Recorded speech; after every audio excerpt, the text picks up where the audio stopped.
L'histoire du dieu du feu Agni. Agni est le frère cadet du dieu. Une autre version le présente comme le fils du dieu. Il est le symbole du feu familial.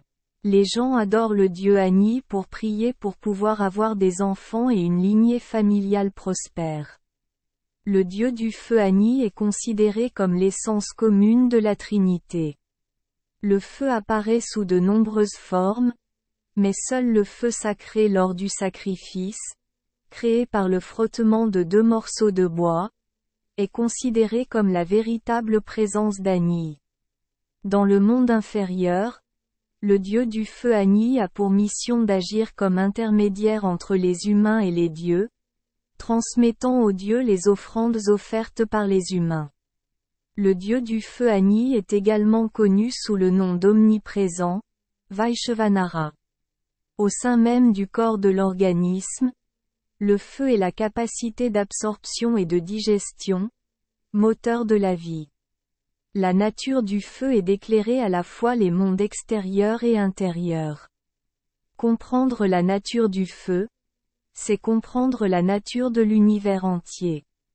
En termes d'image, le dieu du feu Agni a un corps rouge et jaune, 2 têtes, 7 lames et 4 mains tenant une hache, une torche, un éventail et un collier de perles.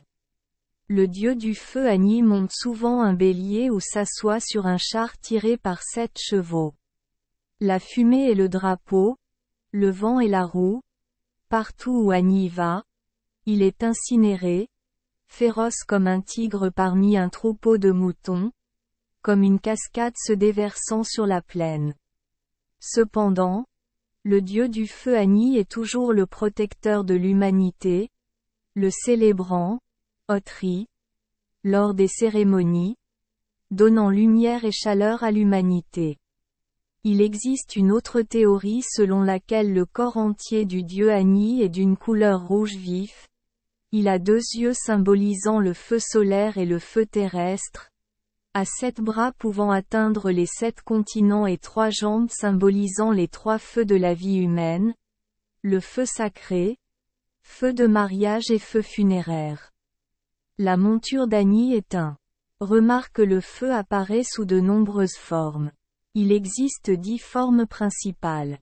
5 formes naturelles et 5 formes sacrificielles. Les 5 feux naturels sont Agni, le feu terrestre, Indra, la foudre spatiale, Surya, le soleil céleste, Vaishvanara, la lumière rouge, et Vadevagani, le feu destructeur. Les 5 feux sacrificiels sont Brahma Agni, le feu sacré de la cérémonie. Prajapatya Agni est le feu donné au jeune homme pour qu'il pratique Brahmacharya, lors de la cérémonie d'initiation, Upanuyana. Garapatya Agni est le feu familial qui ne doit jamais s'éteindre. Dakshainani est le feu utilisé pour adorer les ancêtres ou les esprits. Et enfin Kravyada Agni, qui signifie le feu sacré sur le bûcher funéraire. Merci les enfants des Esperluette Croisillon 39. Avoir écouté des contes de fées au jour Esperluette Croisillon 39. 8. Espérons que les histoires apporteront aux enfants des moments heureux et significatifs. Si vous aimez notre chaîne, veuillez appuyer sur le bouton S Esperluette Croisillon 39. Abonner, pour ne manquer aucune histoire intéressante. Je vous souhaite une bonne nuit de sommeil et de beaux rêves. Rendez-vous dans la prochaine histoire.